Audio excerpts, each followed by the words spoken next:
The courtroom was silent, the kind of silence that carries weight heavier than words. Judge Clarence Thomas sat with the confidence of a man who believed the outcome was already secured. But in that silence came a voice, sharp, commanding, and impossible to ignore. Jasmine Crockett rose, her eyes locked on the bench, and with a steady tone she declared, "This is not just about law, this is about power and the abuse of it." Every head in the chamber turned. The words cut like a blade through the air, freezing even the scribes mid-sentence. Reporters clutched their pens tighter, sensing the kind of moment that does not happen often in the Supreme Court. Crockett's statement was more than an objection. It was a challenge, a declaration that what had been thought unshakable could in fact be shaken. Thomas shifted slightly, a flicker of irritation crossing his face. He was used to deference, to the formality of routine proceedings. But this was not routine. This was confrontation, raw and unfiltered, and it landed with the force of a gavel strike that echoed far beyond the chamber walls. The energy in the room changed instantly. Whispers rippled across the audience. Something unprecedented was unfolding, and everyone knew it. For the first time, Judge Clarence Thomas looked less like the unmovable pillar of the court and more like a man suddenly forced into the spotlight of accountability. And Jasmine Crockett was just getting started. The Supreme Court chamber was supposed to be a fortress of certainty that day. The case on the docket had been framed as a decisive moment for the conservative majority, a test of strength that many believed Clarence Thomas would dominate with ease. The expectation was that precedent would be brushed aside, the ruling aligned with the ideological leanings of the bench, and Thomas would once again emerge as the unshaken architect of the court's rightward march. But Jasmine Crockett's presence altered that script. She had not come as a spectator. She was there as a legal advocate representing a coalition that had been dismissed as powerless, their arguments treated as noise in the shadow of towering authority. Few anticipated she would command the floor with such defiance. Fewer still believed her voice could carry the weight to challenge a sitting justice head-on. Thomas leaned forward, his reputation preceding him. For decades, he had been the reliable conservative anchor, the immovable vote that defined outcomes before arguments were even heard. His allies, inside and outside the court, saw him as untouchable. The public narrative painted him as the final word, a judge immune to pressure. Yet Crockett's strategy was not about precedent or procedure. It was about exposure. She entered the courtroom armed with more than legal briefs. She had documents, statements, and records that painted a far more troubling picture. She was ready to show that Thomas's judgment was not neutral, but compromised, and that the very integrity of the court was at stake. The courtroom, once filled with confidence from Thomas's side, began to feel uneasy. Every exchange carried tension. The justices who normally mirrored his positions glanced at him with hesitation, their silence betraying a hint of doubt. And watching from the gallery, the public sensed something no one had expected. Clarence Thomas was no longer in full control of the room. Jasmine Crockett placed a thick folder on the podium. She didn't rush. She let the weight of the gesture settle before she spoke again. "These are not theories, Judge Thomas. These are records. Financial disclosures, communications, and testimony that reveal a pattern too consistent to ignore." The chamber tensed. Thomas narrowed his gaze, his voice heavy with disdain. "Counselor, this court is not a stage for political theater." Crockett fired back without hesitation. "No, Your Honor, it is not. But it also cannot be a sanctuary for conflicts of interest. Justice demands transparency, not silence." Gasps rippled through the gallery. Reporters scribbled furiously. One of the conservative justices shifted uncomfortably in his chair, while another leaned back, arms crossed, visibly distancing from Thomas. Crockett flipped through the documents. "Here, a communication linking your private benefactors to ongoing litigation. Here, a financial arrangement never disclosed. And here, sworn testimony that directly contradicts your previous statements under oath." Thomas slammed his gavel. "Enough!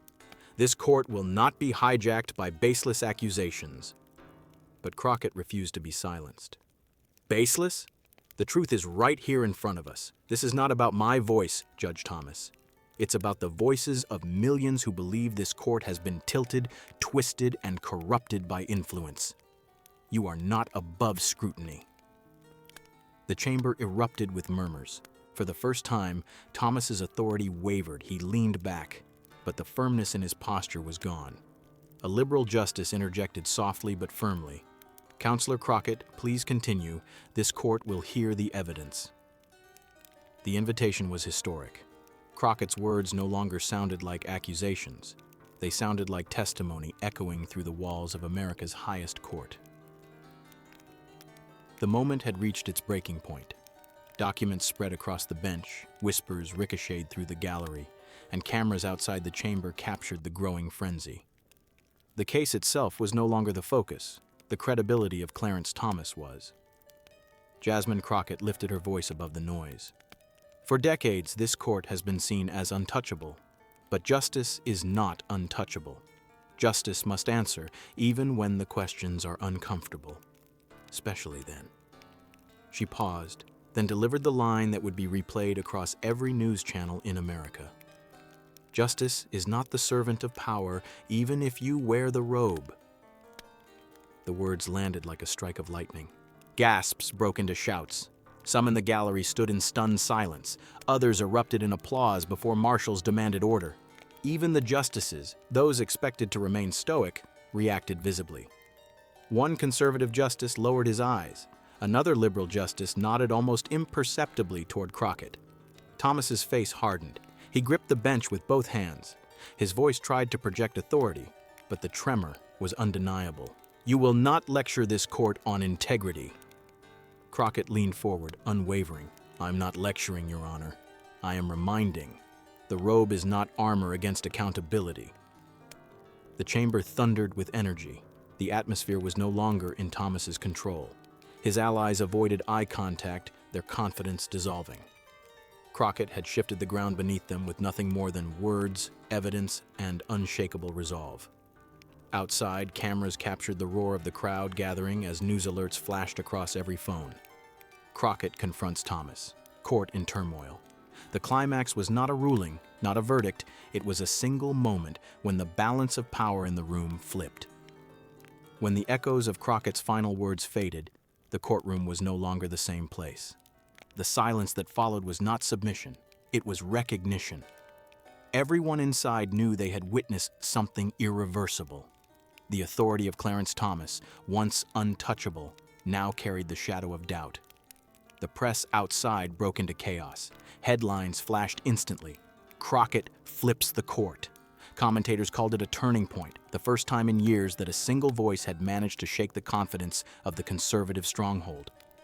Across television networks, her line, "The robe is not armor against accountability," was repeated again and again, each replay amplifying the power of her defiance. For Thomas, retreat was not an option, but neither was denial. His response was silence, and that silence screamed louder than any defense. His allies scrambled to manage the fallout, issuing statements about procedure and decorum, but none of it erased the image of a justice cornered by evidence and by words too sharp to deflect. Jasmine Crockett walked out of the chamber with her head high. Reporters swarmed her, microphones stretching like arrows, but she said little. She didn't need to. Her testimony had already spoken for itself, and the public was filling in the rest. For supporters, she was a symbol of courage, the woman who had dared to stand eye to eye with the court and not blink. For critics, she was dangerous, reckless, a disruptor who had broken sacred boundaries. Yet even they could not deny she had changed the conversation.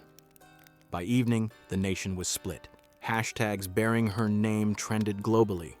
Pundits debated whether this marked the beginning of a broader reckoning for the Supreme Court.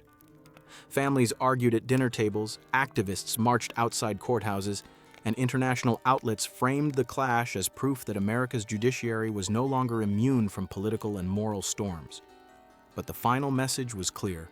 Power can be confronted, no matter how high it sits.